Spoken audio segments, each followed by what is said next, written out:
Alan Rusbridger, the chief editor-in-chief of the Guardian. Thank you for doing the interview. You said that you are a person who is obsessed with newspapers. So will you be very sad when the last printed edition of the Guardian appears? Yes, I love newspapers, and I grew up in newspapers, and I think newspapers they're wonderful objects, and they have a function that in many ways the web can't replicate. But it's outside my control, so I don't spend a lot of time thinking about it, because it seems to me there are clear patterns of readership, especially amongst young people who have grown up with new media, and that's how they will consume it. So if the newspaper isn't there, I'll be very sad for it, because I like editing newspapers. But I think we should concentrate on what the journalism is doing and the values of the journalism, rather than get terribly hung up on which platform it comes out in. Could you predict how many years will it take? 10, 20? When the printed version will disappear? No idea. I have no idea. When we bought some new printing presses about six or 7 years ago, and my instinct then was that they would be the last printing presses the Guardian bought, and I said so at the time.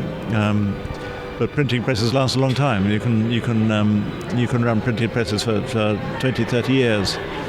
I suspect that the death of daily print will happen sooner than 20 to 30 years, but as I say, I don't sit there at night worrying about it.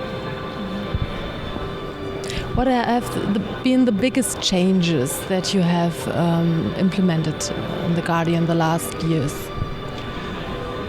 I think there were two great revolutions. One was the web itself.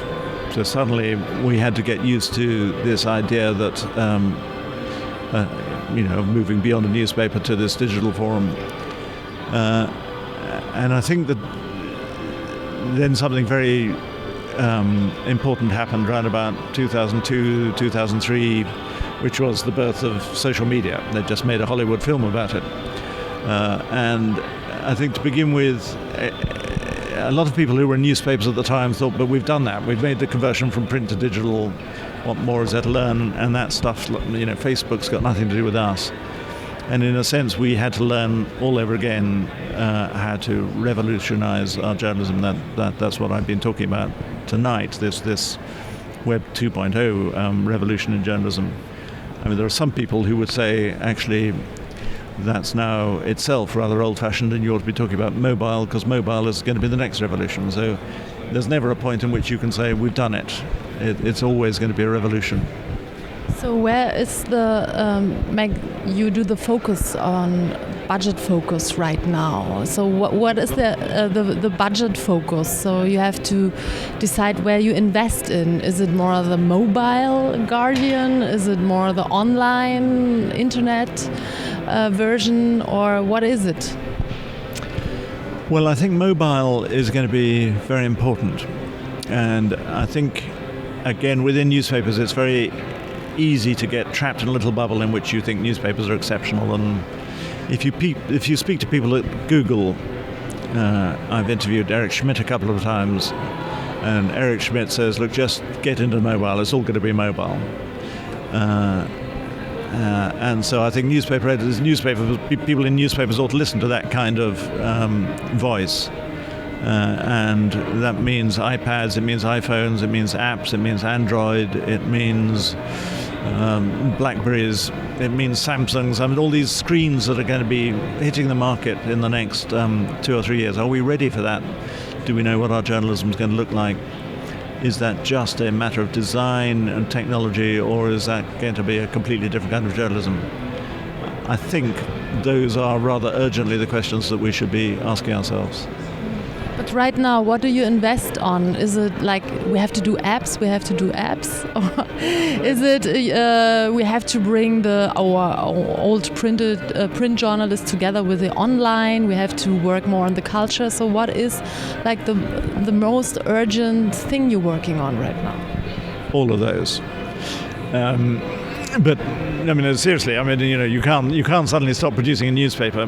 That would be crazy. You can't give up on websites. But similarly, if you're not concentrating wildly on apps at the moment, then the danger is that you lose speed advantage of your audience, and there's a finite number of people who know how to do apps. I mean, that's one of the things we're discovering at the moment, is that app builders, people who can work in HTML5, are limited, and they're now becoming rather expensive and sought after, because everyone is waking up to the possibility that apps are going to be a very significant part of what we do.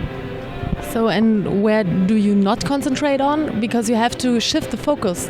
Something must be kind of, losing. So what is it? Well, I think the notion that all journalists have to write all stories is going. So if there's a plane crashes in Amsterdam and not many people are dead, it's the kind of sort of story that in the past a Guardian journalist would have been sent on. I think nowadays we just say, let's not bother with that because somebody else will be doing it. Jeff Jarvis, the American guru, says, do what you do best and let other people do the rest. And I think that's true. So it's not so much whether you concentrate on print or web. It's just saying, let's work out what we particularly on The Guardian can do best, what we know about, and then we can link to the rest. So that's Jeff Jarvis's, do what you do best and link to the rest. And actually that's one of the answers to the resource, because if you're saying, actually, I've woken up this morning, in the past I would have written this story and this story, but that I can see it sitting there, or it's already been written there. I can link to it and it's going to take me a minute to link to it and say, I think this is broadly right. And now I'm going to get on with doing what I passionately believe in. So by being open and collaborative, you can save yourself an awful lot of time. So how many journalists have you sent to Chile? How many? In Chile, we had 1.5 journalists in Chile. So we had one staff correspondent and somebody who was a stringer on the spot who started working for us. But why didn't you link then to thousands of other journalists from all around the world? Well, I think there are some stories that just are so big and there's so much interest in. So I put that in a different category from the air crash. I think how you described that was important. And we live blogged that, so we did it completely differently from anybody else. We did it minute by minute, linking to other people. And we got 2 million people coming to that in 3 days. So there was a huge audience for doing it in a particular kind of way. So I think when I say what do we do best at the moment at The Guardian, we're inventing this new form of live blogging. And that's, there are not many people who are interested in that. So that's one of the things we do best. So what do you rather not do? You said airplane accidents. What else? Like politics? Well, there's this dreadful word, commoditized news. And it's kind of commoditized news is stuff that is everywhere. So on the web, most people are coming and using Google to search for stories. And so if you're writing a version of a story that is everywhere, what value is that? Either in monetary terms or in journalistic terms. So what are we doing less of? We're doing less of those kind of stories that are everywhere, and we're doing more things where we can bring either our opinions, or we can use some of the techniques that I was describing tonight around social media to do something that is better and more comprehensive than anybody else can manage. Can you tell me in short, what does a journalist of today has to be a good journalist in comparison to a journalist of the old age? What does he have to make different? What does he have to, what will be his success recipe? Well, I think the two words I keep using time and time again are open and collaborative. So be open-minded about the possibilities of journalism. Be completely open to all the skills that you might have to have. It's really good to be able to work in different media and collaborate. Work out how who out there knows more than you do, because there's nearly always somebody who knows more than you do, or who could help you know, and use all those skills. So that might mean not just being a traditional reporter, but using bits of software or platforms or technology. So I think it's inevitable that technology and awareness of technology is going to be a much bigger part of journalism than at any time in the past. So he has to be much more a networker than a good writer? I think that's a very good way of putting it. I think the journalists who can use the information that is out there and can work as part of a network and do a bit of editing, a bit of writing, a bit of aggregating are going to be highly skilled. And actually this interview that I'm giving you at the moment is really interesting because there are two of you here and there are two cameras and it's incredibly light, and your colleague there is working with 3 or 4 different cameras. He's taking stills, he's doing video, and you're all, 10 years ago this would have required sound people and lighting people, and so it's all becoming much easier, and is an example of how rich journalism is becoming now. To what extent should a journalist be collaborative? I mean, how much does your idea of crowdsourcing journalism go? Well, I can't see. I think there are no limits. I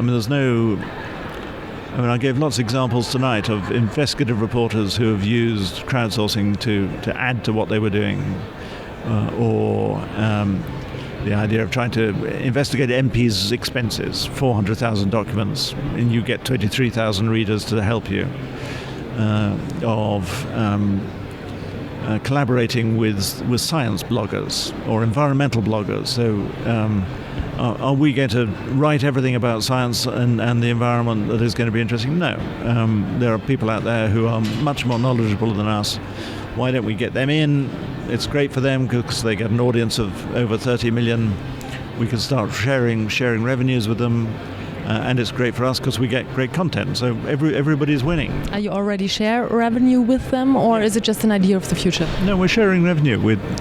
There's a very interesting thing happening now. So some journalists are leaving mainstream papers. They're made redundant, or they leave, and they start up their own little blogs. And the best ones are almost earning a living off it. They have tiny traffic. And I think increasingly if news organizations can collaborate with them and say, look, we'll give you much more traffic and we'll also plug you into an ad network, these become meaningful sums of money which people can live off. So that's why I think we need to keep talking up these trends, because I think if journalists go around being terribly negative and gloomy and saying we're all finished, why should advertisers and other people be interested in what we're doing? So, but what is the identity of the newspaper then, if it's all like a collaboration of bloggers from everywhere specialized on different things? What is the identity of Guardian then? Guardian is a fantastically powerful brand. I hate the word, but it is a brand. And it's got an enormous readership around the world, and it has a set of values, and it does a particular kind of reporting, and it stands for something. So that we're not going to weaken that by saying, actually, we've identified really six expert people who we think really know about science, and we would like you to become part of our network. Now, you have to use the visual clues to say this is our journalism, this is their journalism, so that people aren't confused. But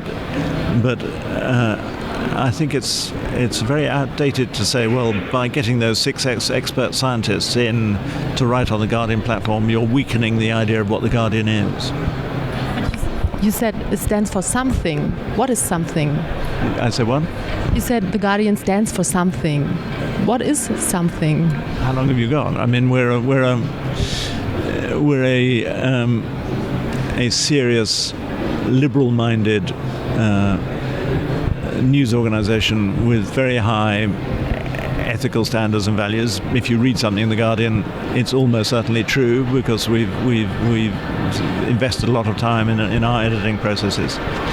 And it's got a 190-year history of standing up for political causes and doing certain kinds of reporting. So that's a fantastic thing to bring to the party. And that's growing. That's not diminishing. That's getting to an audience that 20 years ago The Guardian could only have dreamt of. So that's not a negligible thing to be talking about in terms of what we have. How many journalists that you still employ will you make bloggers of and collaborate with them? You said you have to reduce your staff. You have to reduce your staff in a short term. Well, I think all news organisations are shrinking. Even the BBC is, it's taken a 16% hit on it. So the BBC, which is the most secure of all. So I think we're all realistic about that, and I think most journalists know that. But again, on this decision tree about whether you're going to be open or closed, if you go down the closed route, then it follows that you're going to have to produce all that material yourself. If you're open, you can say we can go on this journey, but we're not obliged to produce all this ourselves. And if we can find the right revenue splits and models, then I think we're onto something. You said the best example was when there were some documents released by the parliament and or that were leaked and proved false expenses by the parliament, and you could not work all these documents through, so you used like the crowd wisdom and the help of a lot of people. Was it really more a marketing tool maybe, or did you really get help by it? Did you really get like new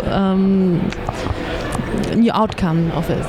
Well, that was just a sort of terribly simple tool. So that was saying no news organisation that I know of could look through to 400,000 documents in a day. It's just undoable. So if you just build a little tool that says, here are the documents, and can you just tell us whether we should be looking at this or not? And so 23,000 Guardian readers helped us on that. And they could see them working through the documents. You could pick up a document, look at it, and say, yeah, that's interesting, that one's worthless. And we whittled it down to about a few hundred documents that then our journalists looked at. So that was just that wasn't really using the wisdom of crowds, it was just using the sheer horsepower of the crowds. The example I gave of the death of a protester or a bystander at the G20 protests was a different kind of crowdsourcing. That was saying, actually, you might have the journalistic evidence on your cameras. Would you go and look for it? So that was different from, and then another example I gave was, we're writing about tax. We don't really understand tax, but here's a document we don't understand. Can you advise us? So that is using the wisdom of people. But doesn't this really contradict what the Guardian stands for? That you just describe like this tradition, history, knowledge, and whatever. That you say, we don't know much about this. Can you help us? That's always been true. It's always been true, except in a sort of tiny. You go back to the 19th century, and there was such a scarcity of knowledge that, as a journalist, you could truly say, I was at this event and you weren't, so I know more about it than you do. But whenever you were, does a legal correspondent know more about the law than a barrister? No. Does a heart surgeon, does a medical correspondent know more about heart surgery than a surgeon? No. So it's one of these books that was written in the 2000s. Somebody wrote a book called They Know More Than We Do. It was one of these mantras of journalism, and the moment you say it, it's kind of obvious that if you can exploit that knowledge and turn it back into journalism, then why get precious about it and say we're the only people who have authority? Okay, one last topic. Why are you so relaxed about the future of The Guardian? Is it because it's a fundraising, a foundation model? that The Guardian is based on? Well, the foundation model gives us more time. And that's what it was there for. It was to preserve The Guardian in perpetuity. And there's a lot of money there.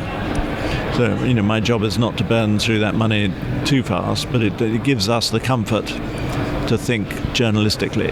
And I think the trouble is, the more desperate you are to get money in now, the danger is that leads you into the wrong things journalistically. So you can completely cut yourself off from all the things I've been talking about, in the hope that might get you money now, but you might end up completely divorced from your readers and from all the sources of information. So what's better, to get a little money now and lose all your readers, or say, well, we haven't quite worked this out yet, but in the meantime let's try and make ourselves at the heart of everything. So you describe it like that, and it's obvious which you should be doing, but all I can describe is what I think is right for The Guardian, and I don't want to lecture other people about how they should be constructing their own business models. What is your vision for The Guardian? If you could draw the future, what would The Guardian be like? Well, I would like it to be clearly understood that it is part of the same tradition of liberal journalism, internationally engaged, with all the values and ethics that we've always had. I would love all the things I've been talking about tonight. I would love people to feel that they could contribute to that, and that there was a genuine community of Guardian readers who were forming communities around our content and talking to other Guardian readers and feeling that they could create something called, which probably isn't called journalism, but is an incredibly rich source of information, and that you can create something which doesn't look like the BBC, doesn't look like the New York Times, doesn't look like Wikipedia, but is a new media entity of tremendous value. That's what I want. Alan Rusbridger, you are also an author of books. Child books, like The Smelliest Day in the Zoo, which was one of the last book you wrote. What does it have to do with your other life as a chief editor? Well, being an editor is sometimes not very creative, particularly nowadays where you do think about money, and so when I go on holiday, I sometimes like to sit and write children's books, and it's a sort of distraction or safety valve or something. But it's a nice complete change of life from editing newspapers. And why do you choose the zoo as a topic? Is it maybe something that you think of also in real life, that you are actually part of a zoo or something? I can't really. The truth, I wrote the first book for my daughters when they were young, and I put it in a drawer and completely forgot about it. And then about 5 years ago, I discovered I'd written a story which I'd forgotten about, and it was about a zoo, and I can't remember why. I must have written it having taken them to the zoo, and so then I wrote 2 more. Okay, thank you.